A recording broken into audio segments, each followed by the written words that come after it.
প্রিয় দর্শক, আসসালামু আলাইকুম। নতুন একটি সাক্ষাৎকারে আপনাদের সকলকে স্বাগত জানাচ্ছি। আমি নাজমুল সাকিব। আমি যে বাড়িটির সামনে দাঁড়িয়ে আছি, বাড়িটির নাম ফলকটি দেখেই নিশ্চয়ই আপনাদের মনে প্রশ্ন জেগেছে যে এখানে নির্বাসিত বাঙালির নিবাস, মানে কোন নির্বাসিত বাঙালি এখানে রয়েছেন এবং কেনই বা তাকে নির্বাসিত হতে হলো। তো সেই পুরো গল্পই আজকে আপনাদেরকে আমরা শোনাবো এবং সেজন্যই আজকে আমি ফ্লোরিডা থেকে আমি চলে এসেছি সুদূর এই ওয়াশিংটন ডিসিতে। এবং এই ওয়াশিংটন ডিসিতে আমি আসার পর আমি যার সাথে আজকে সাক্ষাৎ করেছি তিনি আপনাদের সকলেই অত্যন্ত প্রিয় মুখ, যাকে আপনার নাগরিক টিভির পর্দায় ইতিপূর্বেও দেখেছেন। আমি স্বাগত জানাতে যাচ্ছি ক্যামেরায় আমাদের সকলের প্রিয় নয়ন বাঙালিকে। ধন্যবাদ নাজমুল সাকিব, আপনি যে কষ্ট করে আমাকে খুঁজে বের করলেন এবং আপনার যে অনুসন্ধানী যে দৃষ্টিভঙ্গি এবং নাগরিক টিভির যে অনুসন্ধানী চিন্তা, এটা আমাকে অবাক করেছে। আসলে আমি খুবই অবাক যে আপনারা এইভাবে হঠাৎ করে এইভাবে আমাকে মানে খুঁজে বের করবেন। ধন্যবাদ আপনার আসার জন্য, আমি খুবই খুশি হয়েছি। না, আপনাকে অসংখ্য ধন্যবাদ যে আপনি আমাদেরকে সময় দিয়েছেন। এবং আমরা আসলে মূলত আজকে এসেছি এ কারণেই যে এখন তো আপনি জানেন যে পৃথিবীটা অনেক ছোট হয়ে গিয়েছে। আমরা ইচ্ছে করলে পারতাম এটা ভার্চুয়ালি করতে, কিন্তু আমরা ভার্চুয়ালি না করে ভাবলাম যে আমরা এখানে এসে একটু সচক্ষে আমরা আপনাকে দেখতে চেয়েছি, সেজন্য আমরা এসেছি। এবং এর পেছনে আরেকটি কারণ আছে প্রিয় দর্শক, কারণটি হচ্ছে যে আমরা আসলে চাই যে এই মানুষটি, তাকে কেন নির্বাসিত হতে হয়েছিল, এই যে এই বাসায় তিনি যে থাকছেন তাকে কেন এখানে থাকতে হলো। তার তো আজকে বাংলাদেশে থাকার কথা ছিল। দেশ এখন স্বাধীন হয়ে গিয়েছে, স্বাধীন হওয়ার পরেও তিনি কিন্তু এখনো বাংলাদেশে তিনি যাচ্ছেন না বা যাননি কেন। এই সবগুলো প্রশ্ন কিন্তু আমাদের মনে উকি দিয়েছে এবং সেই প্রশ্নগুলোর উত্তর খোঁজার জন্যই কিন্তু আজকে আমরা এখানে চলে এসেছি। তো আমরা নন বাঙালি আপনার কাছ থেকে আমি জানতে চাই, প্রথমেই যেটি জানতে চাই যে দেশ তো স্বাধীন হয়ে গেল 5 আগস্ট, তো এখনো অনেকেই তো বাংলাদেশে যাচ্ছে, আপনি কেন এখনো যাননি? ধন্যবাদ। আসলে এটার মানে উত্তরটা আমি 2-3 ভাবে দিতে পারি। সেটা হচ্ছে, যদি খুব সাদামাটাভাবে দেই, যে দেখেন, আমরা যারা রাজনীতি করি এবং যারা মানে রাজনীতির সাথে, মাঠের সাথে, গ্রামের সাথে, মানুষের সাথে সম্পর্ক, তাদের কিন্তু ভালো দিক যেমন থাকে ঠিক তদ্রূপ মন্দ বিষয় নিয়েও খুব মানুষ আলোচনা করে। ধরেন, আমি হয়তো কোন প্রেক্ষাপটে দেশ ছেড়েছি এবং কোন প্রেক্ষাপটে আজকে দেশের বাইরে আমার চলে আসতে হয়েছে, সেই প্রেক্ষাপটটা কিন্তু ধরেন কিছুটা পেছনের দিকে তাকাতে হবে। না, এমন না যে খুব ইমিডিয়েট পাস্ট। এটা ইমিডিয়েট পাস্ট না, প্রায় দেখতে দেখতে 7-8 বছর পার করে ফেলেছি। এই 6-7 বছরের মধ্যে অনেক ঘটনা ঘটেছে দেশে। সুপ্রিম কোর্টের আইনজীবী ডক্টর নয়ন বাঙালির বাসায় পুলিশ হানা দিয়েছে এবং নয়ন বাঙালিকে না পেয়ে তার ব্যক্তিগত সহকারী ও ড্রাইভারকে আটক করে নিয়ে গেছে এবং তাদের উপরে অকথ্য ভাষায় তাদেরকে গালিগালাজ করেছে এবং 7-8টি মোটরসাইকেল নিয়ে তারা তাদের বাসার সামনে ককটেল ফাটিয়েছে। মানে আমি খুব যদি বলি আমি এখন দেশে যেতে চাই বা দেশে যাব, কিন্তু আমাকে কিন্তু দলের লোকজন খুবই স্বাভাবিক বলতেই পারে যে হয়তো দেশ স্বাধীন হয়েছে, হালুয়া রুটি বাটোয়ারা করার জন্য চলে আসছে। এই যে আমার যে আমিত্ব, কিংবা আসলে আমরা বসি আমার এখানে, হ্যাঁ আমার জি, আমরা বসে হ্যাঁ আমাদের যে এই যে ধরেন এটা কি বলে, নিজস্ব যে স্বকীয়তা, বা আমি যে আমার অবস্থানেই খুব সবল, সেটা ধরেন আপনি কিন্তু বাহির থেকে মানুষ বুঝবে না। মানুষ বাহির থেকে বুঝবে যে রাজনীতি করা মানেই হচ্ছে যে আপনি ওইখানে যাবেন, আপনি আপনার ক্ষমতা কিংবা দলের অস্তিত্বকে ব্যবহার করে আপনি কোনো দখলবাজি, ভাগ বাটোয়ারা, কোনো সুযোগ সুবিধা নিবেন। ধরেন আপনি মানুষ এদেশে রাজনীতির যে প্রেক্ষাপট, এমপি হতে চায়, কিন্তু আসলে সে একজন আইন প্রণেতা হিসেবে সে যে আইন তৈরি করবে সেই মানসিকতা নিয়ে সে এমপি হতে চায় না। সে এমপি হতে চায় ওই সমাজটাকে, ওই আসনটাকে শাসন করবে এবং শোষণ করবে। আচ্ছা, শাসন করে তার লাভটা কি? শাসন করে তার লাভটা হচ্ছে সে ওই আসনে সে ধরেন তার স্কুল, কলেজ, মাদ্রাসা, তারপরে সেখানে ব্যবসা বাণিজ্য সব কিছু তার নিয়ন্ত্রণে, তার যারা অনুসারী তাদের নিয়ন্ত্রণে। এইটি একটি মানে করে একটা অভ্যেসে পরিণত হয়েছে। মানে আমি যাব, আমি গেলে আমার যারা অনুসারী তারা প্রথমেই জিজ্ঞেস করবে যে ভাই আমি এই বাস স্ট্যান্ডটা নিতে চাই, কারণ আগে আওয়ামী লীগ দখল করেছে, আমরা এখন করতে চাই। আমি যদি বলি না এগুলো করা যাবে না, এগুলো করতে দেয়া যাবে না, তখন সে বলবে যে আপনি তো এই 6-7 বছর ছিলেন না, আমরা তো না খেয়েছিলাম, তা আপনি কিভাবে আপনি বলেন আমরা করব না? তখন আমি আসলে কি উত্তর দিব যে ঠিক আছে, তার কি আমি অল্টারনেটিভ কোনো কিছু ডেভেলপ করেছি? আমি কি তার জন্য এই ধরনের অনেক উত্তর কিন্তু আমি পাই না। আমি গেলেই চলে যেতে পারি, গিয়ে আবার সেই তাল মিলাতে পারি, সেই স্রোতে গা ভাসাতে পারি, নিজের অস্তিত্ব তৈরি করতে পারি, আবার আসলে সে রাজনীতি করার জন্য আমি রাজনীতি করি না। আমি একটু ভিন্নভাবে রাজনীতি করতে চাই, এবং ভিন্নভাবে রাজনীতি করতে চাই বলে আপনারা হয়তো হয়তো ভাবছেন যে আমি কেন এখনো মানে সেই লোকালয়ের মধ্যে না থেকে আমি একটু নির্জনে আছি।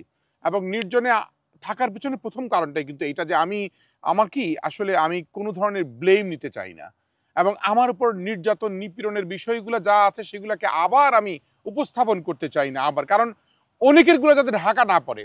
কারণ আমার কোনো কিছু উপস্থাপনের কারণে যদি আমার অন্য অনুসারী শখানেক কর্মী বা শখানেক নেতাদেরও যদি তাদের দুঃখ দুর্দশা স্মৃতি যদি না বলতে পারি, তাহলে আমার স্মৃতির কোনো দাম নাই। অথবা এটা ধরতে পারেন একটি কারণ যে আমি কেন এখনো যাচ্ছি না। তবে যাওয়া উচিত দেশের স্বার্থে। আর দেশের স্বার্থে যাওয়ার জন্য আমি যে বলেছি না যে শোষণের যে চিন্তা, সে চিন্তাটা মাথা থেকে যখন চলে যাবে, বা শাসন হওয়ার যে চিন্তা ভাবনা বা শাসক হওয়ার যে অভিপ্রায়, সেই অভিপ্রায়টা যখন আমার থাকবে না, যতক্ষণ পর্যন্ত আমি সেই লোভটাকে সংবরণ করতে পারবো, ততক্ষণ পর্যন্ত আমি মনে করি রাজনীতি একটু ভিন্নভাবে চিন্তা করার প্রয়োজন হয়েছে। তো এবার একটু আরেকটি প্রশ্ন আমি আসতে চাই যে আমরা দেখেছি যে আপনি ছাত্র রাজনীতি করতে পারতেন চাইলে, আপনি ছাত্র রাজনীতি না করে আপনি শ্রমিক রাজনীতির প্রতি আকৃষ্ট হলেন। তো এই শ্রমিক রাজনীতি করার পেছনের মানে তাগিদটা কি ছিল আপনার? না, এটা তো অনেক পুরনো কথা। আসলে এটা হচ্ছে যে আমি যখন মানে যে সময় ছাত্র রাজনীতি করা প্রয়োজন, এবং ঠিক শুরু করেছিলাম ছাত্র রাজনীতি দিয়েই আসলে, কিন্তু হঠাৎ করে আমি যেখানে থাকি মিরপুর এলাকা, মিরপুর পল্লবী, ওই এলাকায় একটা শিল্পাঞ্চল আছে সেকশন 7-এ। শিল্পাঞ্চলে গার্মেন্টস প্রায় 200-র উপরে গার্মেন্টস ছিল, এখন হয়তো অনেকটা গার্মেন্টস সরিয়ে নিয়েছে। তো সেখানে আমি দেখলাম যে শ্রমিকদের একটা অসন্তোষ বলতে শ্রমিকরা বেতন পাচ্ছে না নিয়মিত, শ্রমিকদের কোনো নিম্নতম মজুরির সেট আপ নাই, তারপরে শ্রমিকদের কোনো আইডি কার্ড নাই, শ্রমিকদের সোশ্যাল সেফটি নেট মানে এনশিওর করা নাই, শ্রমিকরা ভাড়া পায় না, কেউ ভাড়া দিতে চায় না, শ্রমিকরা কোনো গ্রোসারি থেকে গ্রোসারি কিনলে কোনো সুযোগও পায় না, তাদেরকে বরঞ্চ দূর করা হয়। এবং সেই সাথে এমনও হয়েছে যে শ্রমিকরা ওই যে বেতন নিয়ে আসে, বেতনটাও রাস্তা থেকে কেড়ে নেয় ওই এলাকার ছেলেপেলেরা। এবং সবচেয়ে বড় জিনিস, আমি যাদের সাথে রাজনীতি করব প্ল্যান করেছি, যারা আমার ধরেন ছাত্র সংগঠনের, যুব সংগঠন, এরা তো মানে আমাদেরই ভাই ব্রাদার বা এলাকার, ওদের মধ্যে একটা টেন্ডেন্সি কাজ করে যে ওই গার্মেন্টসগুলোর জুট ব্যবসা করবে, এবং জুট ব্যবসা করবে বলে তারা কি করে জুট ব্যবসা নিয়ন্ত্রণ করতে চায়। পরে দেখলাম যে এখানে মারাত্মক ধরনের শোষণ নির্যাতনের একটা বড় চিত্র রাজনৈতিকভাবে শুরু হয়েছে। তো আমি চিন্তা করলাম যে আমি যদি সেখানে শ্রমিকদের স্বার্থে কোনো একটি বেসিক কোনো রাজনীতি শুরু করি, আমি ভাবতাম যে ট্রেড ইউনিয়ন হচ্ছে একটা মৌলিক রাজনীতির ধরন। কারণ আজকে যদি আমি ছাত্র রাজনীতি করতাম, আমি কিন্তু দেখা যাচ্ছে ছাত্র সংগঠনের প্রেসিডেন্ট সেক্রেটারি হতাম। আমি যে 10-15 বছর নষ্ট করেছি জীবনের, সেই জীবনের, কারণ শ্রমিক নেতাদের তো কোনো দাম দেয় না, শ্রমিক নেতাদের কোনো মর্যাদা নাই, কোনো মূল্য নাই। আপনি শ্রমিক নেতা যে কোনো এলাকায় যাবেন, শ্রমিক নেতাদের শীর্ষ পর্যায়ের শ্রমিক নেতাদের, সেই চটকলের শ্রমিক নেতা আবুল বাশার সাহেব লুঙ্গি পরে জীবন কাটিয়েছে, কত বড় মাপের শ্রমিক নেতা। যে শ্রমিক নেতা আগুনিপুরে মারা গেছে নুরুল ইসলাম, কত বড় বিখ্যাত শ্রমিক নেতা। তারপরে ইভেন আমাদের ইস্কান্দর সাহেবও ছিল শ্রমিক দলের অনেক বড় নেতা, নজরুল ইসলাম খান ভালো নেতা। কিন্তু কথা হচ্ছে হয়তো নজরুল ইসলাম জাতীয় পর্যায়ে এসেছে, কিন্তু অনেক শ্রমিক নেতাদেরকে কেউ চিনেই না। ফলে আমাদের যেটা হয়েছে সেই ভাবনাটা ছিল না যে না আমি শ্রমিক নেতা হয়ে পরিচিত হতে হবে না। আমার উদ্দেশ্যটাই ছিল যে আমি এখানে শ্রমিক রাজনীতি করব। সেখানে আমার প্রথম যে ট্রেড ইউনিয়ন শুরু করছি গার্মেন্টস শ্রমিক কর্মচারী ঐক্য পরিষদের অধীনেই আমরা করেছি। ওই তৃণমূল পর্যায়ে একটা বেসিক ট্রেড ইউনিয়ন ডেভেলপ করেছি, এবং সেটার পর একটা ফেডারেশন তৈরি করেছি, সেটা হচ্ছে গার্মেন্টস লেবার ফেডারেশন, জিলাফ নাম দিয়ে। তারপরে আমরা আমাদের লোকজনগুলোকে নিয়ে আমরা প্রশিক্ষণ দিয়েছি এবং প্রশিক্ষিত করিয়েছি। একটা বিলস তৈরি হয়েছিল Bangladesh institute of labour study, যেটা এখনও আছে, যেটা নজরুল ইসলাম খান সহ আহসান আলী মাস্টার, সালাম খান, আওয়ামী লীগ, বিএনপি, জাতীয় পার্টি এবং অন্যান্য শ্রমিক জোটের যারা ছিল সবাই মিলে এটা করেছিল। ফলে এখানে একটা ভালো মজা পেয়ে গেলাম আমি, যে ভাবলাম যে না এখানে এই শ্রমিকদের পরিবর্তনের জন্য হয়তো অনেক ভালো কিছু করা যাবে। কিন্তু করা যায় নাই কেন সেটা পরে বলি, কিন্তু আমার মধ্যে এটার মধ্যে আকর্ষণ তৈরি হয়েছে, এবং আমি অনেকের মানে সাকসেস স্টোরি তৈরি করতে পেরেছি অনেক গার্মেন্টসে। যেমন যে গার্মেন্টসে বেতন দিত না সেই গার্মেন্টসে আমরা গিয়ে দাঁড়িয়েছি, কথা বলেছি, এলাকার লোকজন দাঁড়িয়েছে, সেখানে কথা বলে গার্মেন্টসের বেতন নিশ্চিত করতে পেরেছি। আমরা আমাদের যারা সমাজ, যে সমাজে আমি প্রতিনিধিত্ব করি, সেই সমাজের অনেককে জুট ব্যবসা করতে দেই নাই।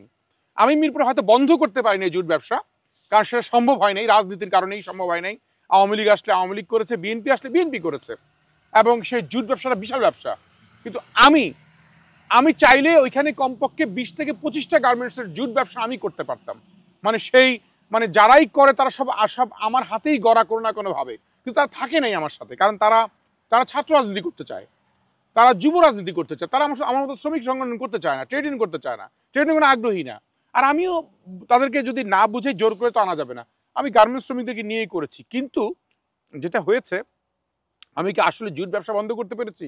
পারি নাই। আমি কি আসলেই নিম্নতম মজুরি নিশ্চিত করতে পেরেছি? পারি নাই। কেন পারি নাই? কারণ আমাদের যাদেরকে আমরা অনুসরণ করতাম, সেই জাতীয় নেতৃবৃন্দ, তারাও কিন্তু শক্তিশালী না, তারাও মালিকদের উপর প্রভাব বিস্তার করতে পারে না। এমনও হয়েছে যে দেখেন, আমাদেরকে ডেকেছে বিজিএমই, ডেকেছে আরবিট্রেশন কমিটিতে ঢোকাবে। দেখা যাচ্ছে আমার সাথে অনেক গার্মেন্টস শ্রমিক না, তারা আরবিট্রেশন কমিটিতে মেম্বার হয়েছে। কেন হয়েছে? তারা ওই প্রতি সপ্তাহে মিটিং করবে, তাদেরকে 1000-2000 টাকা তাদেরকে একটা ওই খাম ধরিয়ে দিবে তাদের এই মিটিংয়ের জন্য, এবং সে আরবিট্রেশন কমিটির মেম্বার এটা বলতে পারবে, এটাই তারা খুব আনন্দ বোধ করতো। কিন্তু তারা বুঝতো না যে তারা কিন্তু কোনো না কোনোভাবে বিজিএমে একটা ফাঁদে পড়ে গেছে। অর্থাৎ এটা কিন্তু একটা ফাঁদ ছিল। এ ধরনের অনেক বিষয় আমরা চেষ্টা করেছি। নিম্নতম মজুরি নিয়ে কাজ করেছি। লেবার কোর্টে আমি নিয়মিত আইনজীবী হিসেবে কাজ করেছি। এখন বলতে পারেন এই 10-15 বছর অনেকেই বলে, আমার পরিবার বলে, সবাই বলে যে এইটা একটা বৃথা সময় নষ্ট হয়েছে। কিন্তু আমি মনে করি না, শ্রমিক অঙ্গনে আমি কোনো পরিবর্তন করতে পারি নাই ঠিকই, কিন্তু শ্রমজীবী মানুষের স্বার্থে কিছু একটা করার যে মানসিক অবস্থান তৈরি হয়েছে, সে অবস্থান থেকে আগামী দিনে যদি রাজনীতি করি, জাতীয় রাজনীতি করি, সেই জাতীয় রাজনীতির মধ্যে আমার প্রায়োরিটি প্রাধান্য থাকবে শ্রমিকদের অধিকার, শ্রমিকদের পেশাগত মান উন্নয়ন। এবং আপনি দেখেন আজকে আমেরিকার মতো দেশে লেবারদের কত এম্পাওয়ার করা হয়েছে, লেবারদের কত ক্ষমতা, এবং এই লেবারদেরকে কত সম্মান দেওয়া হয়। এবং এখানকার ট্রেড ইউনিয়ন কিন্তু, যেটা আফলি হিসেবে পরিচিত, এখানকার এই আফলি বড় সংগঠন, তারা কিন্তু বাংলাদেশে একটা শ্রমিকদের ট্রেড ইউনিয়ন করেছিল, তারা ভালো কাজ করেছে।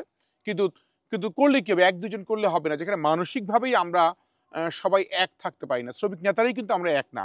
এবং সবচেয়ে বড় জিনিস লেজুর ভিত্তি, যেটি ছাত্র রাজনীতি থেকে সরে আসার কারণও ছিল। ভাবলাম যে ছাত্র রাজনীতি যদি লেজুর ভিত্তি হয়, তাহলে এই দেশে অনেক ছাত্র সমাজের দাবি আদায় হবে না। ঠিক শ্রমিক রাজনীতিও হয় নাই কেন? শ্রমিকরা ব্যবহার হয়। আজকে শ্রমিক দল ব্যবহার হচ্ছে বিএনপির, শ্রমিক লীগ ব্যবহার হচ্ছে আওয়ামী লীগের, শ্রমিক পার্টি ব্যবহার জাতীয়। তার মানে এরা আলটিমেটলি কি করে? এরা এই গার্মেন্টস শ্রমিকদেরকে নিয়ে চিন্তা না করে, ওরা রাষ্ট্র নিয়ে চিন্তা করে, ওরা তার দলের কি এজেন্ডা সেটা চিন্তা করে, ফলে হয় না। তো নয়ন বাঙালি, এবার আমি আপনাকে অন্য একটা বিষয় আপনার দৃষ্টি আকর্ষণ করতে চাই। আমরা দেখেছি যে আপনি G9-এ যখন কাজ করতেন, তখন আপনি শফিক রেহমানের মতো একজন বর্ণাঢ্য ব্যক্তিত্ব, তার সান্নিধ্য আপনি পেয়েছিলেন। আমরা এমনও দেখেছি যে আজ থেকে প্রায় 2 যুগেরও বেশি সময় পূর্বে আপনি বেগম খালেদা জিয়া, তার কাছ থেকে আপনি আপনার কাজের স্বীকৃতি হিসেবে আপনি পুরস্কার গ্রহণ করেছেন। আমরা এরকম নানা ধরনের বর্ণাঢ্য ব্যক্তিত্ব, এমন কি বর্তমানে যিনি প্রধান উপদেষ্টার দায়িত্বে আছেন প্রফেসর ডক্টর মোহাম্মদ ইউনূস, আপনি তার সান্নিধ্য পেয়েছেন। তো এই যে এক জীবনে আপনি এত বড় বড় মানুষদের আশীর্বাদ পেয়েছেন, তাদের কাছ থেকে পুরস্কার নিয়েছেন, আপনার কাজের স্বীকৃতি হিসেবে তাদের কাছ থেকে রেকগনাইজেশন আপনি পেয়েছেন, কিন্তু দেখা গেল যে আমাদের সমাজে আমরা দেখেছি এমন অনেক ব্যক্তিত্ব আছে যারা তাদের সাথে একটা ছবি তুলতে পারলেই তাদের জীবন ধন্য হয়ে যেত, এবং তাদের মতো ব্যক্তিত্বের কাছ থেকে একটা ছবি তুলেই তারা ওটাকে ক্যাশ করে কিন্তু বাংলাদেশে এখন অনেক কিছু করার চেষ্টা করে। আমরা এই মুহূর্তে সেটাই দেখতে পাচ্ছি।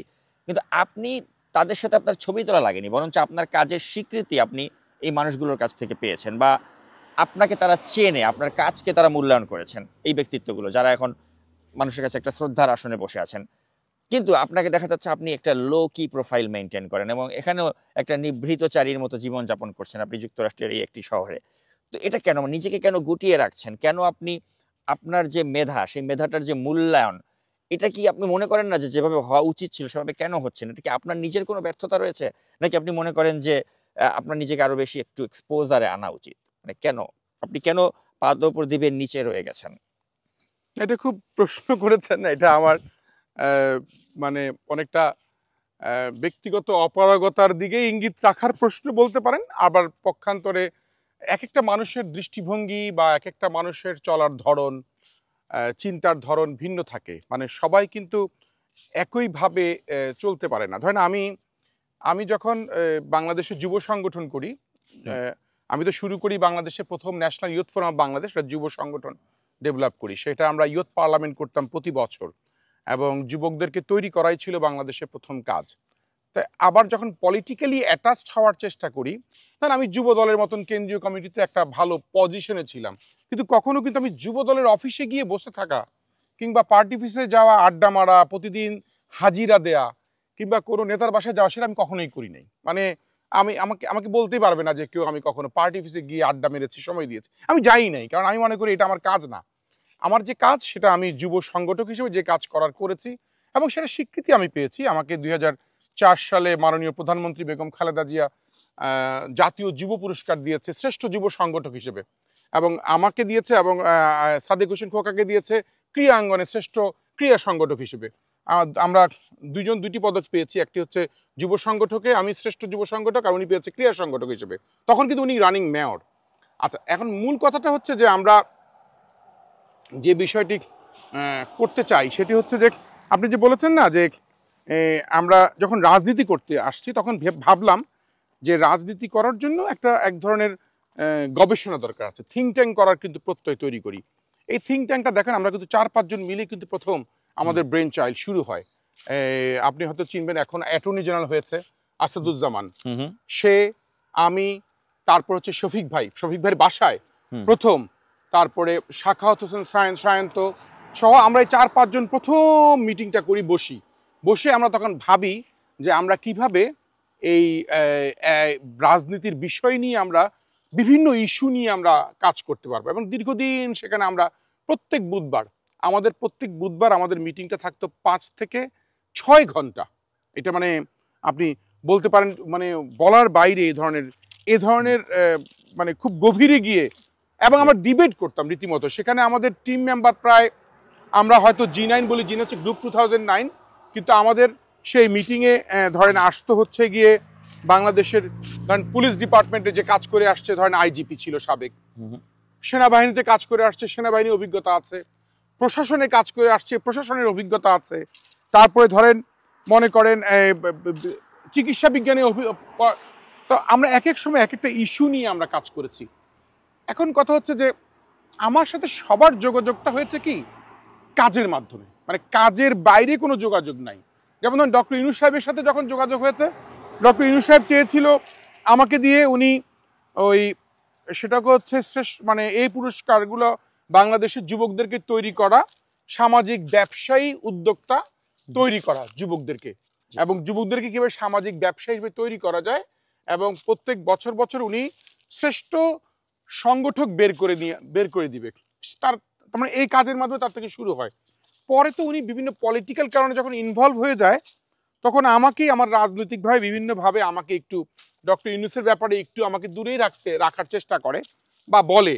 তো ফলে আমি ভাবলাম যে না, আমি তো রাজনীতি করতে চাই, উনি হয়তো রাজনীতির সাথে জড়িত না, উনি ওনার কোনো এজেন্ডা নিয়ে কাজ করছে, অথবা আমি মনে হয় আমার সাথে কনফ্লিক্ট অফ ইন্টারেস্ট হতে পারে, যে জন্য আমি ওনার কাছ থেকে, উনি আমাকে সামিটে আমাকে গেস্ট করেছিল, ওনার যে সোশ্যাল বিজনেস সামিট হয় প্রত্যেক বছর বড়, সেখানে আমাকে উনি গেস্ট করেছে। আমাকে গেস্ট করে আমার অনেক ছবি টবি দিয়ে উনি অনেক কিছু ওনার সংকলনে ছাপিয়েছে এবং সবকিছুই করেছে। এখন কথা হচ্ছে যে উনি আমাকে কাজের মাধ্যমেই কিন্তু চায়, যে কাজের মাধ্যমেই উনি আমাকে কাজ করাতে চেয়েছে। আপনি দেখেন, আমি শ্রমিক অঙ্গনে যখন কাজ করেছি, শ্রমিকদেরকে নিয়েও যখন কাজ করেছি, তখন বিলসের সাথে আমার নজরুল ইসলাম খান সহ যারা কাজ করেছি, কাজের মাধ্যমেই কিন্তু আমার হয়েছে। ঠিক তদ্রূপ প্রধানমন্ত্রী বেগম খালেদা জিয়া আমাকে প্রধানমন্ত্রীর যুব কল্যাণ তহবিল বোর্ডের পরিচালক করেছিল তখন, যখন প্রধানমন্ত্রী ছিল। তো সেই পরিচালক আমি ছিলাম, গিয়াস কামাল চৌধুরী ছিল, আমাদের প্রফেসর দিলারা ইয়াসমিন ছিল, তারপরে ইঞ্জিনিয়ার খাদিম সাহেব ছিল। এই 4 জনের আমাদের বোর্ড, এবং কাজগুলো সবগুলো আমাকেই বেশি করতে হতো, যেহেতু আমি যুব সংগঠন নিয়ে কাজ করেছি, এবং আমি প্রত্যেক জেলায় গিয়ে ঘুরে, যদিও তহবিলটা ছিল মাত্র 10,000 টাকার, কিন্তু মানুষ যখন এই প্রধানমন্ত্রী যুব কল্যাণ তহবিল থেকে 10,000 টাকার চেক পেত, তার কাছে মনে হতো সে 10 কোটি টাকার চেক পেয়েছে, কারণ এটাকে সে সম্মান মনে করতো। অথবা আমিও ভাবতাম যে এই সম্মানটা যারা পাচ্ছে, তারা যাতে সঠিক লোকগুলা পায়, সঠিক ভালো মানুষগুলা পায়। টাকাটা হয়তো বড় না, কিন্তু এটা কিন্তু তাদের স্বীকৃতি দিবে অনেক। তো ফলে এইভাবেই কিন্তু আমার কাজের মাধ্যমেই এই সকলের সাথে যোগাযোগ, এবং কাজের বাইরে আমি কোনো যোগাযোগ করি নাই। যে কারণে হয়েছে কি, আমাদের তো দেশে হচ্ছে গিয়ে কি নিয়মিত যোগাযোগ, তারপরে এগুলোকে রিলেশনশিপের ফাঁদে রেখে এগুলোকে নিয়ে ব্যবহার করা, বা এগুলোকে নিয়ে ধরেন এগুলোকে নিয়ে অ্যাডভার্টাইজ করা, মার্কেটিং করা, ব্র্যান্ডিং করা, এবং এটাকেই তারা রাজনীতির পার্ট করে দেয়। যে কারণে আমি এই ধারা থেকে একটু ভিন্ন। কারণ আমার সাথে আপনার যেমন কাজের ধরনটা কি, আজকে দেখেন আপনি হচ্ছেন একজন ভালো বাংলাদেশের একজন ভালো উপস্থাপক, দেশের বাইরে থেকে সবকিছু অনুসন্ধান করে নিয়ে আসেন আপনি। আপনার সাথে এই জায়গায় আমি আপনাকে সাহায্য করা হচ্ছে আমার দায়িত্ব। আপনি প্রশ্ন করছেন, আমি উত্তর দিচ্ছি, আপনার রিলেশনশিপের জায়গাটা এখানে। কিন্তু আমি যদি আপনাকে ব্যবহার করি যে না আমার সাথে তার অনেক ভালো সম্পর্ক, আমি তাকে ব্যবহার করলাম, বা তাহলে বিষয়টা কি হবে, আমার চিন্তার জায়গাটা তাহলে ভিন্ন থাকবে। আমি কখনো কাউকে ব্যবহার করতে চাই না, এবং এই ব্যবহার করতে না পারাটাই কিন্তু রাজনৈতিক অপারগতা, রাজনৈতিক অনভিজ্ঞতা বলতে পারেন এখনকার যুগে, কারণ ওরা ব্যবহার করে ফেলে।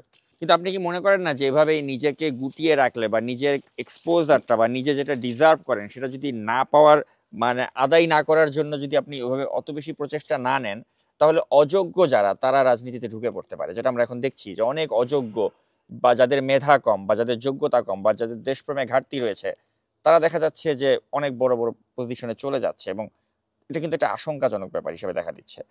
এটা কি আপনি ফিল করেন না? দেখেন, অতীতে অনেক যোগ্য মানুষরা যোগ্য জায়গায় আসতে পারে নাই, যুগে যুগে তাই হয়েছে। এবং এটা অনেক সময় বলে না তকদির এবং তদবিরের কথা বলে। এখন তদবিরে অনেকে ভালো করতে পারে না, তকদিরে অনেকের ভালো থাকে না, এটা একটা ভিন্ন আলোচনা। এখানে যার যতটুকু মানে আমি বিশ্বাস করি, আমি স্রষ্টায় বিশ্বাস করি, এবং সেটাই মনে করি যার যতটুকু পাওনা সে ততটুকুই পাবে, যার রিজিকে যতটুকু আছে। হয়তো কেউ টেম্পারিং করে, কেউ বুস্ট আপ করে অনেক কিছু করতে চায়, করে, এই সমাজে অনেকেই করে। কিন্তু আমি মনে করি যে এগুলো করার থেকে অর্গ্যানিক যদি কোনো কিছু হয়, মানে যেগুলো একদম মাটি থেকে, কারণ আমার সব কিছু তৈরি। আমাকে যে বেগম খালেদা জিয়া প্রধানমন্ত্রী, সাবেক প্রধানমন্ত্রী, উনি শ্রেষ্ঠ যুব সংগঠক বলেছে, সেটা আমি নিজে মনে প্রাণে বিশ্বাস করি। আমি একজন বড় সংগঠক। বাংলাদেশে আপনি যে কোনো প্রান্তে, যেখানে আমার জন্ম হয় নাই, যেখানে আমি কখনো যাই নাই, সেখানে আপনি 3 মাসের জন্য আমাকে ছেড়ে দেন, আমি সেই 3 মাসের মধ্যে ওই জায়গা আবাদ করে ছাড়বো। আবাদ হবে ওই জায়গায়, তার মানে আমি এতটুকু বুঝি। কিন্তু কথাটা হচ্ছে ওই আমার একা আবাদ করলে হবে না। আর আমার আবাদের থেকে বড় জিনিস রাজনীতির মূল জায়গায় যে সমস্যাটা, সেখানে যদি আমরা শুদ্ধ চিন্তা না করি, তাহলে আমি যতই আবাদ করি সে আবাদগুলো থাকবে না, আমার ক্ষেত নষ্ট করে ফেলবে কেউ না কেউ। এবং এই ক্ষেত যখন নষ্ট করেই ফেলবে, তখন এই নষ্ট ক্ষেতে আপনি যতই চান না কেন, আপনি ভালো ভালো কিছু তৈরি করবেন, ভালো ভালো কিছু আনবেন, সেটি মানে সময় লাগবে। হ্যাঁ, এটা সত্য যে আমি যদি মাঠে থাকি, হয়তো ওই জায়গাটা আমি একটা জায়গায় ধরে ফেলতে পারবো, বা আমি একটা জায়গায় অবস্থান করতে পারবো। সেই অবস্থানটা করে আমাকে টিকে থাকাটাও কিন্তু একটা বড় ব্যাপার। কারণ আমি আমার ধারণা নিয়ে যদি টিকে থাকতে না পারি, তাহলে সেটা আবার ব্যর্থতা হবে। বরঞ্চ আমি দূরে থেকে যদি আমার ধারণাটাকে কোনো না কোনোভাবে ইনজেক্ট করতে পারি কাউকে না কাউকে দিয়ে, তাহলে সেটা হয়তো আরো ভালো হবে। হয়তো আমার নিজের ব্র্যান্ডিং দরকার নাই, আমি অনেক কাজই করেছি। যে আমি আসেন আমরা বসে একটু চা খাই, আসেন কফি খাই, আমরা কফি খেতে খেতে কথা বলি। জি, বাদ বাকি আলোচনা আমরা হ্যাঁ আসেন। তো জনাব নয়ন বাঙালি, আমরা আলোচনার এ পর্যায়ে একটু সমসাময়িক প্রসঙ্গে আসতে চাই। তো সমসাময়িক প্রসঙ্গে আলোচনা করতে গেলে প্রথমেই যে প্রসঙ্গটি আসবে সেটা হচ্ছে যে ডক্টর ইউনূসের নেতৃত্বে যে অন্তর্বর্তী সরকার, এটির ফরমেশন নিয়ে এখন নতুন করে বিতর্ক হচ্ছে। যেটা কি শপথটা কি একজন শাহাবুদ্দিন চুপ্পুর কাছ থেকে নেওয়াটা যথার্থ ছিল কিনা, এ ধরনের প্রসঙ্গ কিন্তু আসছে। এবং আজকে যখন আমরা এটি ধারণ করছি, আমরা জানি না যে যখন এই ভিডিওটি প্রচার হবে ততদিনে এই শাহাবুদ্দিন চুপ্পু তিনি রাষ্ট্রপতির পদে থাকবেন কিনা সেটি আমরা এখনো জানি না, কারণ তার পদটিকে দিয়ে কিন্তু একটা অনিশ্চয়তা দেখা দিয়েছে। কারণ তিনি বলেছেন যে শেখ হাসিনা পদত্যাগ করেছেন, এরকম কোনো পদত্যাগপত্র তিনি দেখেননি। তো এই যে নানা ধরনের বিতর্ক তৈরি হচ্ছে, কেউ কেউ বলছে যে এই সরকারটার উচিত ছিল, একটা বিপ্লবের মাধ্যমে গঠিত সরকার, তারা কেন আবু সাইদের বাবার কাছ থেকে শপথ নিল না, এ ধরনের কিন্তু প্রশ্ন আসছে। এবং এই সরকারেরও নানা অ্যাক্টিভিটিস নিয়ে কিন্তু জনমনে প্রশ্ন দেখা দিয়েছে। যেই ডক্টর আসিফ নজরুল একসময় মানুষের এতটা ভালোবাসার মানুষ ছিল, সেই আসিফ নজরুলও কিন্তু এখন বিতর্কিত হয়ে গেছেন অনেকের কাছে। তো এই যে সরকারটা, যেটা মানুষের এত মানুষের আশা আকাঙ্ক্ষার একটা প্রতীক হয়ে ক্ষমতা গ্রহণ করলো, তাদেরকে নিয়ে এখন দেখা যাচ্ছে যে 2 মাস না পেরোতেই এই ধরনের বিতর্ক শুরু হয়েছে, নানা ধরনের প্রশ্ন সংশয় দেখা দিচ্ছে। তো সবকিছু মিলে আপনার কাছে আমি এই সমসাময়িক এই প্রসঙ্গটাতেই জানতে চাই যে আসলে কোন পথে আমাদের দেশটা যাচ্ছে, বা ডক্টর ইউনূসকে এটাকে সঠিক জায়গায় নিয়ে যেতে পারবেন বলে আপনি কতটুকু আশাবাদী? হ্যাঁ, ধন্যবাদ সাকিব, আপনি খুব সমসাময়িক প্রশ্ন করেছেন। সেটি হচ্ছে যে বর্তমান সরকার টিকে থাকা না টিকে থাকা, বা বর্তমান সরকারের বৈধতা অবৈধতা, বা বর্তমান সরকারের জনপ্রিয়তা অজনপ্রিয়তা, বা কিভাবে জনপ্রিয়তা হারাচ্ছে, সব বিষয় নিয়েই কিন্তু একটা আলোচনা। আপনি দেখেন যে কোনো পরিবর্তনের যখন পরিবর্তন হয়, একটা বড় বিপ্লবের মাধ্যমে যখন কোনো পরিবর্তন হয়, সে বৈপ্লবিক পরিবর্তনটা এই আমাদের দেশের যে প্রেক্ষাপটটা সৃষ্টি করেছে ছাত্র সমাজ, বা আমাদের এই সংস্কার কোটা সংস্কার, কিংবা যারা এই বৈষম্য বিরোধী আন্দোলন করেছে তাদের সাথে বাংলাদেশের অপর সকল রাজনৈতিক দলের লোকগুলা ভেতরে ভেতরে যে কাজগুলো করেছে, জনগণ, শ্রমিক, কৃষক, সাধারণ মানুষ, মেহনতি মানুষ, তারপরে এমনকি অভিভাবকরা, সুশীল সমাজের মানুষরা, সবাই মিলে যে একটা বৈপ্লবিক পরিবর্তন বাংলাদেশে এনেছে, সেই বৈপ্লবিক পরিবর্তনের ফসল বা ফলটা হচ্ছে এই অন্তর্বর্তীকালীন সরকার। এবং এটি এমন না যে খুব আমরা বলি না পরিকল্পিত কোনো অধ্যায় ছিল না, কোনো মাস্টার মাইন্ড ছিল না, কোনো পেছন থেকে কেউ কলকাঠি নেড়েছে তেমনটা ছিল না, কিংবা কারো ইঙ্গিতে কারো ইশারায়, কিংবা কোনো দেশ যে আমেরিকার ইঙ্গিতে হয়েছে, ভারত কিছুটা পিছু হটেছে সেই জন্য হটেছে, কোনো কিছুই না। কিন্তু এটা ধরেন একটা মানুষের জনরোষের একটা ফসল, সেটা হওয়া দরকার ছিল। এটা আমি অনেকের সাথে একমত। এটা একটা বিপ্লবী সরকার গঠন করা দরকার ছিল, যেখানে কোনো এই বর্তমান প্রেসিডেন্ট চুপ্পুর কোনো অস্তিত্ব থাকার কথা না, যেখানে এই বিপ্লবী সরকারটি যেটির অবয়বটা আস্তে আস্তে হওয়া দরকার ছিল জাতীয় সরকার, বিপ্লবী সরকার, বিপ্লবী জাতীয় সরকার, সকল রাজনৈতিক দলগুলোকে সম্পৃক্ত করে দীর্ঘ সময় নিয়ে, প্রয়োজন বোধে ৩-৪ বছর সময় নিয়ে এই একটি রাষ্ট্র কাঠামো, সংস্কার কাঠামো করার কথা ছিল। কিন্তু কোনো না কোনো কারণে একটু ব্যাক ফুটে যায়। এই সরকার ভাবে যে আমরা অন্তর্বর্তীকালীন সরকার, তারা তাদেরকে অন্তর্বর্তীকালীন সরকার ভাবার পাশাপাশি নির্দলীয় সরকার ভাবার চিন্তা মাথায় আনে। কারণ ওই যে মাথায় যে সবসময় নির্দলীয় তত্ত্বাবধায়ক সরকারের একটা পোকা আমাদের মধ্যে আছে, কারণ আমাদের ভাবনা, আমাদের চিন্তাও তো ছিল তাই, তখন তারা অন্তর্বর্তীকে তারা ভাবার চেষ্টা করে যে নির্দলীয় সরকার আমরা। ফলে তারা অন্যান্য দলের লোকগুলোকে, যারা দীর্ঘ 16-17 বছর আন্দোলন করেছে, সেই 16-17 বছর আন্দোলন করা দলের লোকগুলোকে তারা চিন্তা করে যে তাদেরকে এখন দায়িত্ব দেওয়ার দরকার নেই, তারা পরে আসুক। ফলে এটা তারা নিজেরাই ক্ষতিগ্রস্ত হচ্ছে। তারা কিন্তু দীর্ঘমেয়াদী হওয়ার সুযোগ নাই, খুবই স্বাভাবিক। কিন্তু দীর্ঘমেয়াদী হওয়ার সুযোগ ছিল যে তারা যদি ধরেন বিএনপি থেকে আজকে 2 থেকে 3 জনকে মন্ত্রণালয় বিভিন্ন এই উপদেষ্টা অনেকগুলোকে নেওয়া হয়েছে, আপনি দেখেছেন, যাদের বয়স 80-র ঊর্ধ্বে, যারা দীর্ঘদিন কাজ করে আসছে, কাজ করতে করতে করতে হয়রান, তারা টায়ার্ড ব্যক্তি জীবনে, শারীরিকভাবে। হয়তো তাদের নামটা অনেক বড়, বিশাল ব্যক্তি, সব নামে অনেক বিরাট ব্যাপার, কিন্তু আসলে কাজ করার যে স্ট্যাবিলিটি, যে সক্ষমতা, যে ধৈর্য, যে পরিশ্রম, সেটি কিন্তু তাদের নাই। অতএব সেটি থাকার কথাও না, তার বয়সে আমি থাকলেও থাকবে না। অতএব তাদেরকে আমি দোষ দিচ্ছি না, দোষ দিচ্ছি হচ্ছে যে অ্যাক্টর, যে লিডিং দিচ্ছে, তাদেরকে চিন্তা করতে হবে যে আমরা আসলে এটাকে দীর্ঘমেয়াদী একটা জাতীয় সরকারের বলয় তৈরি করলে, যেহেতু পরবর্তীতে যে সরকারটি আসবে, বিএনপি তো তারা চাচ্ছে জাতীয় সরকার, তারাও তো বলেছে, তারপরে এখন জাতীয় সরকারটা যাতে আবার পরবর্তী দরকার নাই, পরবর্তীতে প্রয়োজনে নির্বাচিত সরকারই হোক। না, আমি যতটুকু জানি যে তারেক রহমান তিনি চাচ্ছেন যে একটা ভোটের মাধ্যমে তারা নির্বাচিত হয়ে আসুক, ভোটের মাধ্যমে নির্বাচিত জাতীয় সরকারটা, এই কনসেপ্টটা সেজন্য তিনি চাচ্ছিলেন, এরকম একটি কথা আমরা শুনেছি। হ্যাঁ, এবং দ্বিকক্ষ বিশিষ্ট তার 31 দফার অনেক বিষয় রয়েছে। এবং সেই সাথে আমি প্রসঙ্গটা যেহেতু আমরা করছি অন্তর্বর্তীকালীন সরকার নিয়ে, আমি মনে করি অন্তর্বর্তীকালীন সরকার তাদের, আপনি সঠিক বলেছেন, তারা কিন্তু তাদের পপুলারিটি হারাচ্ছে বা হারিয়েছে ইতিমধ্যে। যে আসিফ নজরুলকে আমি নিজেও পছন্দ করতাম, সে আসিফ নজরুলকে 3 মাস আগে আমার পছন্দের যে জায়গায় উনি ছিল, আমাকে এমনি যদি নিজেকে নিজে প্রশ্ন করি আসিফ নজরুলকে আমি ততটা পছন্দ করি এখন, আসলে আমি বলবো আমি করি না। কেন করি না? আমি তার হয়তো কোনো কর্মকাণ্ডে আমি খুশি না, তার বিষয়ে, তার জায়গায় সে হয়তো ঠিকমতো পরিশ্রম করতে পারছে না, কাজ করতে পারছে না, কিংবা তার যতটুকু তাকে নিয়ে আমি এক্সপেক্ট করেছিলাম সে এক্সপেকটেশন পূরণ করে নাই, অথবা তার কোনো ভুল ভ্রান্তি হচ্ছে, যে কারণে শুধু আসিফ নজরুলের কথা না বলি, আমরা অনেকের প্রতি, কারণ আমার তো ডক্টর ইউনূস সাহেবের সাথে আমার ভালো সম্পর্ক ছিল এবং ওনাকে আমি খুব পছন্দও করতাম, কিন্তু এখন আমি যে করি না সেটা ইম্পর্টেন্ট না। উনি তো বাংলাদেশের একমাত্র ব্যক্তি, যে ব্যক্তি আনপ্যারালাল, যার সাথে অন্য কারো কোনো তুলনা আমি দিতে পারি না। তারপরেও কোথায় যেন আমার মনে হয় যেন উনি উনার কাছ থেকে আমার এক্সপেকটেশন হয়তো অনেক অনেক বেশি, এ কারণেও হতে পারে। কিন্তু এই অল্প সময়ের মধ্যে যে উনাদের প্রতি আমাদের অনেকটা ডিপেন্ডেন্সি কমে যাচ্ছে, সেটা আমি মনে হয় যেন ভুলই করছি কিনা, কারণ এটা ভুল হচ্ছে কিনা। কারণ ওনাদেরকে টিকিয়ে রাখতে হবে, কারণ এই বাংলাদেশের গণতন্ত্র যদি নিয়ে আসতে হয়, বাংলাদেশে যদি সঠিক নির্বাচন আনতে হয়, এই যে সংস্কার কমিশনগুলো উনি গঠন করেছে, আজকে ধরেন নির্বাচন কমিশন সংস্কার, তারপরে বিভিন্ন যে সংস্কার কমিশনগুলো, সব কমিশনগুলো কিন্তু বাস্তবসম্মত হচ্ছে। এবং উনি কিন্তু সব কমিশনগুলোই কিন্তু তাদেরকে ডিসেন্ট্রালাইজ করে দিয়েছে তার দায়িত্ব, এমন না উনি কুক্ষিগত করে রেখেছে, উনি তাদের প্রত্যেককে দায়িত্ব আলাদা আলাদা ভাগ করে দিয়েছে। অতএব সেখানে আমার মনে হচ্ছে যে উনি যে পর্যায়ে এখন উনার আগানো উচিত, যে গতিধারায়, সে গতিধারায় উনার প্রতি মানুষের এক্সপেকটেশনটাকে নিয়ে সবসময় উনার ভাবতে হবে, কারণ উনার প্রতি মানুষের আশা কিন্তু অনেক বেশি।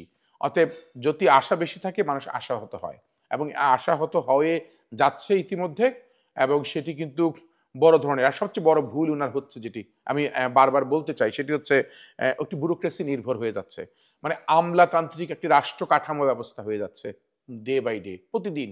এবং আমলাতন্ত্রের বলয়ে এমনভাবে উনি আবদ্ধ হয়ে যাচ্ছে। আপনি দেখেন স্থানীয় সরকার যে সকল জায়গায় রয়েছে, সবগুলোতে এখন প্রশাসক বসিয়ে দেওয়া হয়েছে। তার মানে স্থানীয় সরকার রাজনীতিবিদদের জায়গাতেও এখন আমলা, আমলাদের জায়গায়ও আমলা, রাজনীতিবিদদের জায়গায় আমলা। তার মানে পুরোটাই এখন আমলা দিয়ে ঢাকা এদেশের ব্যবস্থা, এবং সেটা বিশ্বাস করা বড় কঠিন। এই আমলাদেরকে বিশ্বাস করা অনেক বেশি দুষ্কর, এবং তারা অনেক বড় ধরনের ক্ষতি তাকেও করবে, আমাদের দেশকেও করবে, এবং রাজনৈতিক দলগুলোকেও করবে। তো প্রিয় দর্শক, আমরা কথা বলতে বলতে আজকে এই সাক্ষাৎকারে আমরা একদম শেষ প্রান্তে চলে এসেছি। তো শেষ করার আগে আমি নন বাঙালি আপনার কাছে যেতে জানতে চাই যে আপনি যে দলটাকে ওন করেন, সেই বিএনপি, এবং আপনি মনে প্রাণে চান যে আগামী দিনে রাষ্ট্র ক্ষমতায় একটা পরিবর্তন এনে বিএনপি এমন কিছু কাজ করুক যাতে জনগণের তারা ভালোবাসায় সিক্ত হতে পারে, এটা আপনি মনে প্রাণে প্রত্যাশা করেন। কিন্তু দেখা যাচ্ছে যে যেই দলটিকে আপনি এত ভালোবাসেন, সেই দল কিন্তু দেখা যাচ্ছে যে এই অন্তর্বর্তী সরকার গঠনের পর থেকে আমরা দেখতে পাচ্ছি যে বিএনপির নাম ভাঙিয়ে কিন্তু এখন চাঁদাবাজি হচ্ছে, বিএনপির নাম ভাঙিয়ে কিন্তু লুটপাট হচ্ছে, এবং অনেকেই কিন্তু এতে আশঙ্কা করছে যে বিএনপি কি তাহলে ওই আওয়ামী লীগের মতোই একটা দৃষ্টান্ত রাখতে যাচ্ছে, ক্ষমতায় আসার আগেই তারা এ ধরনের কর্মকাণ্ডে লিপ্ত হয়ে যাচ্ছে। এ ধরনের প্রশ্ন কিন্তু মনে আসছে অনেকের। এক্ষেত্রে একটা প্রাইম এক্সাম্পল যদি আমি নাম উল্লেখ করে বলি, যে রবিউল ইসলাম রবি, তার মতো একজন ব্যক্তি, তিনি এই গত 2 মাসে যে তাণ্ডব করলেন এবং একজনকে হত্যার সাথে অভিযুক্ত হয়ে পড়লেন, তো এগুলো কিন্তু নানাভাবে কিন্তু বিএনপির ভাবমূর্তিকে ক্ষুণ্ণ করে।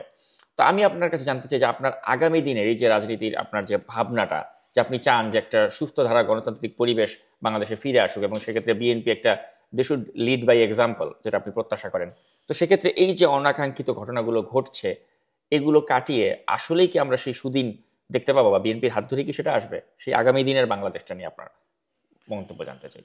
ধন্যবাদ, খুবই গুরুত্বপূর্ণ একটি প্রশ্ন, এবং এটি কিন্তু মূল ভাবনার জায়গা। এবং আপনি এতক্ষণ ধরে যা আলোচনা করেছেন, সে একদম কনক্লুশন এমন একটি জায়গায় এসেছেন যে যেখানে আমি আমার ভাবনার সাথে আমার রাজনীতির সাথে আমার চিন্তা, এবং চিন্তার সাথে বর্তমান বিএনপি, সব কিছু মিলিয়ে আমরা একটা মানে একটা অ্যানালিটিক্যাল একটা ডিসকাশন করতে পারি। সেটা ধরেন, এখন একটা গোত্র যারা শোষণ করেছে সমাজে, লুটপাট করেছে, দখল করেছে, সেই লোকগুলো সব চলে গেছে। ধরেন একটা মসজিদের ইমাম সাহেবই চলে গেছে, এখন ওই মসজিদে কাউকে না কাউকে তো গিয়ে ইমামতি করতে হবে এখন। অতএব আপনি যদি ওই ইমামের পরিবর্তে, আপনি যদি ইমাম যেহেতু নাই, আপনি যদি বসে থাকেন নামাজ না পড়ান, এখন ইমাম যে আসবে তাকে যদি বলেন আপনি দখল করেছেন সেই ইমাম, তাহলে আপনি তো তাকে অন্য ব্যাখ্যা দিতে পারছেন যে হ্যাঁ, সে দখল করে আরেকজন ইমাম এসেছে, আরেকজন ইমামকে বের করে দিয়েছে। অতএব তার মানে দখলদারিত্ব বোঝানো হচ্ছে। এ ধরনের একটা মার্কেটে তদ্রুপ মার্কেট কমিটি নাই, মার্কেটে কোনো নিরাপত্তা নাই, মার্কেটে যারা আগে সবসময় বসতো, নিরাপত্তা দিত, তাদের একটা গ্রুপ নাই। তাই ফলে ওই মার্কেটগুলোতে কাউকে না কাউকে আসতে হচ্ছে। এখন এটা এখন দৃষ্টিভঙ্গির ব্যাপার। আমরা তো এখন ওই অল্পতেই ভয় পাই, অল্পতেই চিন্তা করি, যেহেতু আমাদের মুখ পুড়েছে বারবার। এখন এই পোড়া মুখে আমরা অনেক সময় অনেক ভালো ভালো কথা বললেও সেটি বিশ্বাস করবে না। আমিও যদি বলি যে না, আমি খুব ধোয়া তুলসী পাতা, আমাকে দায়িত্ব দেন, কিন্তু আমি সেই জায়গায় গিয়ে, যে যায় লঙ্কায় সেই হয় রাবণ, অথবা আমি সেই জায়গায় গিয়ে সেই অবস্থায় যদি করি, তাহলে সেটি কিন্তু পরিবর্তন আর আসবে না। এখন বিএনপির প্রশ্ন হচ্ছে, দেখেন বিএনপি তো একটি বৃহৎ রাজনৈতিক দল, এখানে প্রচুর লক্ষ লক্ষ মানুষ শোষিত হয়েছে, নির্যাতিত হয়েছে, নিপীড়িত হয়েছে। বাট এরা কিন্তু সবাই ক্ষুধার্ত, এতে কোনো ভুল নাই। এখন অনেকেই দেখবেন লেখে যে ক্ষুধার্ত মানুষদের রাজনীতি করা দরকার না। যারা রাজনীতি করে এখন ক্ষুধার্ত বলতে তার চাকরি নাই, তার ঘর সংসার হারিয়েছে, অনেক কিছু। এখন সে চায় আসলে ভাবলো একটা সুযোগ পেয়েছি, কিছু একটা করি। এখন এই করার ধরনটা কিন্তু ভিন্ন ভিন্নভাবে ব্যাখ্যা করা হচ্ছে সমাজে। এদের তো অল্টারনেটিভ কোনো কিছু করা হয় নাই।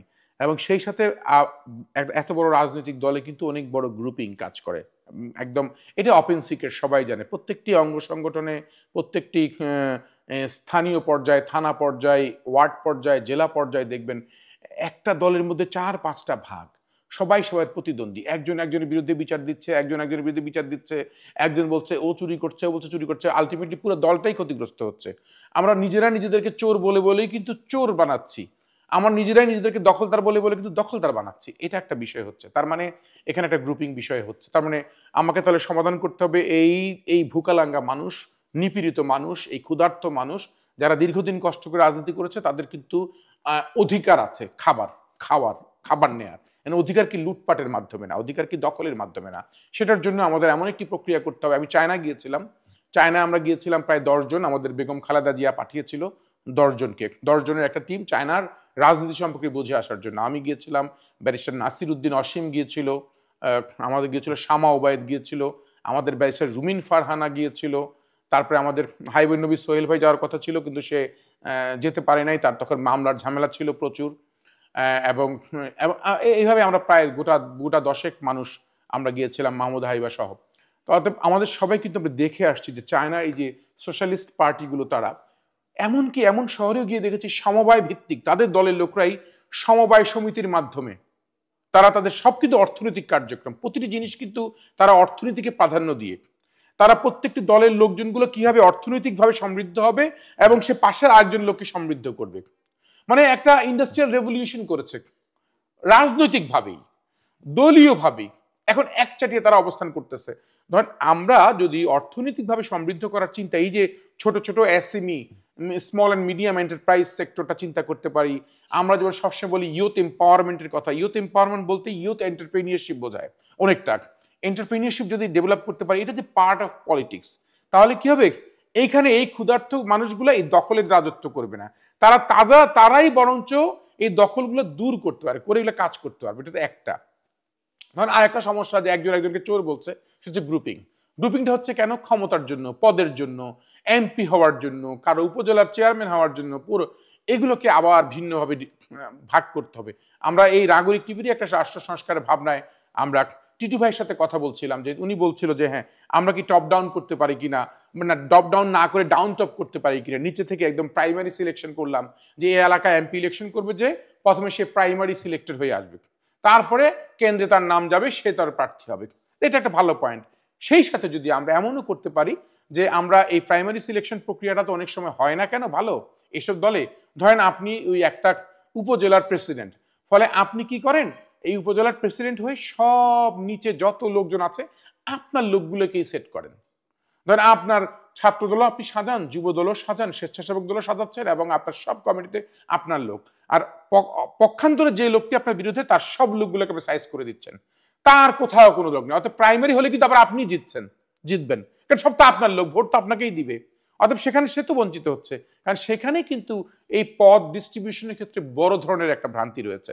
অর্থাৎ এগুলোকে মাথায় রেখে যদি দল এখন ছোট্ট একটা অল্টারনেটিভ একটা প্রক্রিয়া বলে দেয়, ধরেন কালকেই বলে দিল যে ঠিক আছে আমি তোমার উপজেলায় 4 জন শ্রেষ্ঠ লিডার তৈরি করব, 4 জন লিডার, একজন এমপি ইলেকশন করবে, একজন উপজেলার চেয়ারম্যান হবে, একজন ওই উপজেলার বিএনপির প্রেসিডেন্ট হবে বা উপজেলা বিএনপি সবচেয়ে বড় দায়িত্ব পাবে, আর একজন সরকারি কোনো একটা বড় জায়গায় আমরা তাকে বসাবো। অর্থাৎ তোমার এই উপজেলার 4 জন শ্রেষ্ঠ ক্যান্ডিডেট, 4 জনকে 4টা জায়গায় সেট করবো, তোমরা এখন ডিসিশন নাও কে কোনটা যাবা। একজন দেখলো বাবা আমি এমপি হওয়ার থেকে, যেহেতু এমপিদের এখন আর ক্ষমতা থাকতেছে না উন্নয়নের কাজ, সব টাকা পয়সা উন্নয়নের কাজ, উপজেলা চেয়ারম্যান হয়ে যাবে আগামী দিনে। অত এমপি ভাববে আরেক, যদি এমপি প্রচুর টাকা কামানোর ইচ্ছা থাকে যে না আমি টাকা কামাবো, যদি সেটা ইচ্ছা করা ঠিক না, আমি উন্নয়ন করব, অতএব তাই আমি উপজেলার চেয়ারম্যান হই। আর এমপি যদি ভাবেন আমি এমপি হবো কেন, আমি আইন প্রণয়ন করব, আমি সংসদে গিয়ে কথা বলবো, সমাজের জন্য কথা বলবো, হয়তো আমার কোনো ক্ষমতা থাকবে না সেটা করব। আবার দ্বিকক্ষ বিশিষ্ট যদি হয়, সেখানে ওইখান থেকে আবার আরেকটা লোককে, ভালো বিজ্ঞ মানুষকে, যে এর মধ্যে কম্পারেটিভ যে লোকটি শিক্ষিত, সে যা পড়াশোনা করা আছে, যে উচ্চ কক্ষে বসতে পারবে, তাকে নিয়ে গেল। আরেকজনকে হয়তো বিভিন্ন আমাদের কত কর্পোরেশন কত কিছু হবে দায়িত্ব দেওয়া গেল। ফলে কি গ্রুপিংটা অনেক কমে যাবে, কিন্তু ফলে ওই লোকটা ভাববেন আমি বঞ্চিত। এটা একটা প্রক্রিয়া হতে পারে। এটা করতে হবে কার? করতে হবে শীর্ষ নেতার। তাকে এগুলোকে সিদ্ধান্ত নিতে হবে। যে এটা কিন্তু সারাদিন উপজেলার ছাত্রদল যুবদলের সাথে কথা বললেই হবে না, এটা একটা প্রক্রিয়া বলে দিলেই কিন্তু সবাই রেডি হয়ে যাবে। সেই সাথে আমার যে ভাবনাটা, যেহেতু আপনার প্রশ্ন ছিল ভাবনা, আমার ভাবনা হচ্ছে সব কিছুর মূলে কি রিক্রুটমেন্ট। যদি আমরা ভালো লোকজন রিক্রুট না হয়, আপনি 100 জন খারাপ মানুষের মধ্যে খারাপ প্রোডাকশনই বের হবে। সেখানে আপনি যত ভালো কাজই করেন হবে না, কারণ আপনি তো খারাপ লোকের আপনি উৎপাদন করবেন, কারণ এখানে খারাপ মানুষকে রিক্রুট করেছেন। সেই রিক্রুটমেন্টের জন্য আমাদের প্রশিক্ষিত একটি রাজনৈতিক কাঠামো থাকতে হবে, প্রশিক্ষিত। যদি প্রশিক্ষণের মাধ্যমে রাজনীতি শেখানো, রাজনীতির ধারণা যদি ঠিকভাবে দেওয়া না যায়, যে ছেলেটি রাজনীতি করতে আসে সে যদি প্রথমে ভাবে আমি টেন্ডারবাজি করার জন্য রাজনীতি করতে আসছি, আমি গার্মেন্টস দখলের জন্য আমি এই ছাত্রদল করি, যুবদল করি, তাহলে তাকে তো আপনি কোনো কালই ভালো করতে পারবেন না। সে তো আসছেই দখল করার জন্য, তার তো অন্য কোনো ভাবনা নাই। এই জন্য আমরা বলেছি যে প্রশিক্ষিত রাজনৈতিক ব্যবস্থা নিশ্চিত করা। সেই সাথে আমি আরেকটা বিষয় নিয়ে কাজ করছি। এই যে আমি অন্তরালে চলে আসছি বললেন, সেটা পিছনে আপনি দেখলেই বুঝবেন। আমার পাশের রুমটা হচ্ছে গবেষণার একটা কেন্দ্রবিন্দু। সেখানে আমরা সমাজ কর্মভিত্তিক রাজনীতি, যেমন ইস্যু ভিত্তিক রাজনীতি, যেমন একজন মানুষ পয় নিষ্কাশন নিয়ে কাজ করবে, সে পয় নিষ্কাশন নিয়ে কাজ করবে। একজন স্থানীয় সরকার বিষয়ক সম্পাদক বা একজন কৃষি উন্নয়ন বিষয়ক সম্পাদক, তার কৃষির সাথে তার কোনো সম্পর্কই নাই। দেখা যাচ্ছে একজনকে বানানো হয়েছে সমবায় বিষয়ক সম্পাদক, সে তার জীবনে কোনোদিন কোনো সমবায় সমিতি গঠনই করে নাই। অতএব সে কিভাবে বুঝবে? অতএব ফলে আমাদের এই জায়গাগুলো ভাগ করতে হবে। ভাগ করে এই সেক্টর বেসড কর্মভিত্তিক, সমাজ কর্মভিত্তিক একটি সামাজিক ন্যায় বিচার প্রতিষ্ঠা করার জন্য সামাজিক নেতৃত্ব স্থাপন করতে হবে। এবং সর্বোপরি যেটি আমার প্রত্যাশা থাকবে আজকে আপনাদের মাধ্যমে, এই স্পেশালি বিএনপির মতো একটি বৃহৎ রাজনৈতিক দলে, সেটি হচ্ছে বিএনপির ছাত্রদল, যুবদল, স্বেচ্ছাসেবক দল বা মূল দল, সবগুলো দলে যে সকল সম্পাদক মণ্ডলী পদ রয়েছে, প্রত্যেকটি সম্পাদক মণ্ডলীকে ভাবতে হবে এক একটা সেক্রেটারিয়েট, এক একটা সচিবালয়। ধরেন আজকে একজনকে দিয়েছেন তথ্য প্রযুক্তি বিষয়ক সম্পাদক বা প্রবাসী কল্যাণ বিষয়ক সম্পাদক। সেই প্রবাসী কল্যাণ বিষয়ক সম্পাদকের সাথে তার একটি উপকমিটি বা তার একটি পুরো টিম থাকবে, যে টিমটি সারাদিন ব্যাপী প্রবাসীদের কি কি কাজ করা যায়, প্রবাসীদের কত রেমিটেন্স আসছে, কোথায় রেমিটেন্স নাই, প্রবাসীরা কোন উপজেলায় বেশি, কোন উপজেলার লোকরা বেশি প্রবাসীতে আছে, সেখানে প্রবাসীর পরিবাররা কোথায় কোথায় তারা অধিকার খর্ব হচ্ছে, তাদের কাজই থাকবে প্রবাসী। সে যদি সারাদিন পার্টি অফিসে বসে থাকে, সে প্রবাসী কল্যাণ নিয়ে কি কাজ করবে? একজনকে দিয়েছেন আন্তর্জাতিক বিষয়ক সম্পাদক, সেগুলি কমিটি করে, এটা হবে না।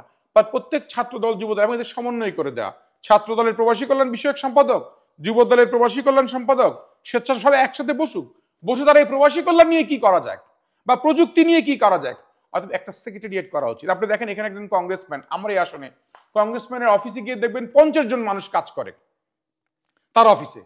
এরা সব কিন্তু কংগ্রেসম্যানের কাজ কোন অনেক এগিয়ে যাচ্ছে। তারা কেউ একজন অ্যাকাউন্টস দেখতেছে, কেউ প্রজেক্ট দেখছে, কেউ প্রোগ্রাম দেখছে। আর আমাদের এখানে এমপি সাহেব সব নিজেই সাইন করে। ওই স্কুল কমিটিরও সে সভাপতি থাকে, ম্যাথর কমিটিতে গিয়েও সে সভাপতি থাকে, সব পট্টির সে সভাপতি, মার্কেটে গিয়েও সে সভাপতি। আরে ভাই, তুমি সব কাজই করতেছো, কোনো কাজই করতেছো না, ফলে তুমি চাঁদাবাজি, লুটতরাজ এগুলো নিয়ে ব্যস্ত আছো। কোনো তার দপ্তর নাই, প্রত্যেকে দপ্তর করে ফেলতে হবে নিজের মতো করে। অর্থাৎ এইগুলো হচ্ছে একটা সংস্কারের পার্ট, এবং এগুলো আমার ভাবনারও পার্ট। এই ভাবনাগুলো কারো না কারো মাধ্যমে, আজকে আপনাদের মাধ্যমে নাগরিক টেলিভিশনে বললাম, এবং নাগরিক টেলিভিশনের মাধ্যমে হয়তো 10-20 জন, শখানেক লোক, হাজারখানেক লোক যারা শুনছে, তাদের থেকে তারা সবাই রাজনীতি করে না, সবাই তো শ্রোতা। যারা রাজনীতি করে, যে যদি 50 জন মানুষ যদি রাজনীতি করে, তার মধ্যে যদি এই অনুভূতিটা থাকে এবং সে যদি এটা বোঝানোর সক্ষম হয় তার নেতাকে, তাহলে এই বিষয়টি কার্যকর হবে। এবং এতে অটোমেটিক্যালি একটা সময়ে এই রাষ্ট্র সংস্কারের যে চিন্তা, সেটি রাজনৈতিক সংস্কারের মাধ্যমেই পরিচালিত হবে, এবং সেটাই মূল স্রোতের সাথে মিশে গিয়ে একটি ভালো ফলাফল নিয়ে আসবে, আমার বিশ্বাস। অসংখ্য ধন্যবাদ নয়ন বাঙালি এতক্ষণ আমাদের সময় দেওয়ার জন্য। তো প্রিয় দর্শক, আমরা অনুষ্ঠান শেষ করতে হচ্ছে, কিন্তু শেষ করতে গিয়েও আমরা যে কথাটা বলতে চাই যে আসলে একটি বা দুটি পর্বে এই আলোচনা শেষ করা যায় না, এবং আমরা আসলে নয়ন বাঙালির কাছ থেকে আরো অনেক কিছু আমাদের জানার আছে। এবং এতক্ষণ আমরা যেটা শুনলাম মূলত, যে আপনার রাজনীতি নিয়ে যে ভাবনা বা আপনার যে সংগ্রাম, এই গল্পগুলি আজকে মূলত আমরা এই পর্বগুলোর মাধ্যমে আমরা তুলে ধরার চেষ্টা করলাম। কিন্তু আরো অনেক কিছু আপনার কাছে জানার আছে। আসলে এই একটি বা দুটি পর্বে এগুলো শেষ করা সম্ভব না। তো আমরা নাগরিক টিভির পর্দায় নিশ্চয়ই আপনাকে আরো নিয়মিত আমরা দেখব এবং আপনার কাছ থেকে সমসাময়িক যে রাজনৈতিক প্রসঙ্গগুলো রয়েছে বা এই যে আমাদের যে একটা রাজনীতিতে আপনি জানেন যে একটা অত্যন্ত ক্রুশিয়াল একটা ফেজ এখন যাচ্ছে, তো এই ঘটনা প্রবাহ নিয়ে আপনার নিয়মিত বিশ্লেষণ আমরা দেখতে চাই। তো নিশ্চয়ই আমরা নাগরিক টিভিতে আপনাকে আগামী দিনগুলোতে হয়তো পাবো এবং আপনার মাধ্যমে আমরা সেই বিশ্লেষণগুলো আমাদের দর্শকদেরকে মাঝে পৌঁছে দিব। তো আপনি ভালো থাকুন, সুস্থ থাকুন। সামনাসামনি এসে আপনার সাথে আজকে একটা ইন্টারভিউ করার সুযোগ হলো, তো আমার খুব ভালো লাগছে। তো নিশ্চয়ই আগামী দিনগুলোতে আপনার সাথে আমাদের এই কথাবার্তা জারি থাকবে, এই প্রত্যাশা ব্যক্ত করছি। ধন্যবাদ নাগরিক টিভিকে এবং ধন্যবাদ নাগরিক টিভির এই টিমকে যারা এখানে চলে এসেছেন সাক্ষাৎ নেওয়ার জন্য, এবং আশা করছি যে নাগরিক টিভির দর্শকদের ভালো লাগবে এবং আমাদের এই সংগ্রামী জীবনগুলো, আমাদের রাজনৈতিক ভাবনাগুলো কোনো না কোনো সময় ভালো কাজে দিবে ইনশাল্লাহ, এবং আমরা দেশে গিয়ে দেশের স্বার্থে কাজ করার সুযোগ পাবো। ধন্যবাদ সবাইকে। তো প্রিয় দর্শক, এতক্ষণ আমরা কথা বলছিলাম নির্বাসিত মানবাধিকার কর্মী, সমাজ কল্যাণ কর্মী নয়ন বাঙালির সাথে, এবং তিনি তার ভাবনাগুলো এবং তার যে রাজনৈতিক যে দীর্ঘ পথ পরিক্রমা, যে তার সংগ্রাম, এই সংগ্রামের গল্পগুলো আমাদের কাছে তুলে ধরলেন। তো আমরা আগামী দিনগুলোতে আলাপ আলোচনাগুলো তার সাথে জারি রাখবো নাগরিক টিভির পর্দায়, এ প্রত্যাশা ব্যক্ত করে এবং এতক্ষণ আমাদের সাথে থাকার জন্য অসংখ্য ধন্যবাদ জানিয়ে আজকের মতো বিদায় নিচ্ছি। আল্লাহ হাফেজ। ইমোশনাল এই জন্যে যে আজকে এই নয়ন বাঙালির প্রতিষ্ঠিত ইউথ ফোরামের অনুষ্ঠানে আমি আসতে পেরেছি দীর্ঘদিন পরে। এই প্রতিষ্ঠানের সঙ্গে আমার সম্পর্ক বহু পুরনো। 2005 সালে সম্ভবত এটা প্রতিষ্ঠিত হয়, তখন থেকেই এই প্রতিষ্ঠানের সঙ্গে আমার সম্পর্ক। এবং একজন অসাধারণ মেধাবী, যোগ্য, টকবক একজন তরুণ নয়ন বাঙালি, যে ওই নামেই পরিচিত, সে এই প্রতিষ্ঠানটি শুরু করে। কিছু উদ্যোগী তরুণদের নিয়ে বাংলাদেশের তরুণদেরকে বদলে দেওয়ার একটা স্বপ্ন নিয়ে সেই প্রতিষ্ঠানটি শুরু করে। আমি সবসময় চেষ্টা করেছি তার সঙ্গে থাকার। আমি যেটা লক্ষ্য করেছি যে অত্যন্ত সৃজনশীল, মেধাবী একজন মানুষ, যদি সহযোগিতা পায় তাহলে সে অনেক কিছু করতে পারবে। চেষ্টা করেছে, অনেক দূর এগিয়েছিল, কিন্তু দুর্ভাগ্যজনকভাবে এই ফ্যাসিবাদী সরকার, আওয়ামী লীগের সরকার, হাসিনার সরকার, তারা তো এখানে কোনো কিছুই সৃষ্টিশীল করতে চায়নি। তারা এই প্রতিষ্ঠানটিকে সেই নজরে দেখে এবং সে প্রতিষ্ঠানটিকে আক্রমণ করে এবং বিশেষ করে নয়ন বাঙালি এবং তার পরিবারের উপরে অকথ্য নির্যাতন শুরু করে। নয়ন বাঙালিকে ধরে নিয়ে গিয়ে একটা সভা ছিল, সেই সভা থেকে ধরে নিয়ে গিয়ে পিটিয়ে তার হাত ভেঙে দেয়, তার বাড়িতে আক্রমণ করে। তার মা একজন জনপ্রতিনিধি ছিলেন, তাদের বাড়িতে বারবার আক্রমণ করে, তার স্ত্রীকে অপমান করে। এরপরে সে যেটা বলেছে, তার স্ত্রী যে কিছুদিন পালিয়ে থাকার পরে সে বিদেশে চলে যায়। আমি আজকে নয়ন বাঙালিকে আন্তরিকভাবে এই ফোরাম থেকে, এই প্ল্যাটফর্ম থেকে তাকে আন্তরিক কৃতজ্ঞতা, ধন্যবাদ জানাই এবং তার সাহসের প্রতি আমি আবারও তাকে অভিনন্দন জানাই। আমি আশা করব যে সে অল্প কিছুদিনের মধ্যে আবার দেশে ফিরে আসবে, এসে এখানে এই প্রতিষ্ঠানটিকে আরো সংগঠিত করবে। সংগ্রাম, যে নয়ন বাঙালি অ্যাডভোকেট, লয়ার, হাত ভেঙে দিছে, তার ক্রসফায়ার লিস্টে অনেকেই জীবন দিয়েছে। এই জুলাই আগস্টের আন্দোলন কিন্তু 16 বছরের ত্যাগের দিকে বাদ দিয়ে কিন্তু বিচ্ছিন্ন কোনো ঘটনা নয়। জুলাই আগস্টের আন্দোলন কিন্তু ওটারই বহিঃপ্রকাশ। 18 কোটি মানুষ সমর্থন দিয়েছিল আন্দোলনকে, ছাত্রদেরকে। ত্যাগ করেছি। আমাদের আজকের অনুষ্ঠানের প্রধান অতিথি মির্জা ফখরুল স্যার, উনিও ভালো মতোই অবগত আছেন।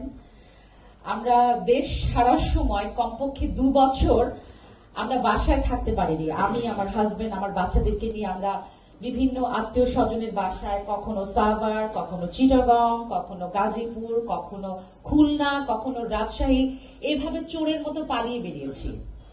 আমার হাজবেন্ড আহত ছিলেন, ওনার একটা হাত ভেঙে অলমোস্ট পঙ্গু করে দেয়া হয়েছিল। অসংখ্যবার পুলিশ তাকে তুলে নিয়ে গেছে এবং সরকার তাদের পেটোয়া বাহিনী দিয়ে অসংখ্যবার তাকে অত্যাচার করেছে। আর এক্সট্রা জুডিশিয়াল কিলিং এর লিস্টে তার আসলে মানে his name was there in that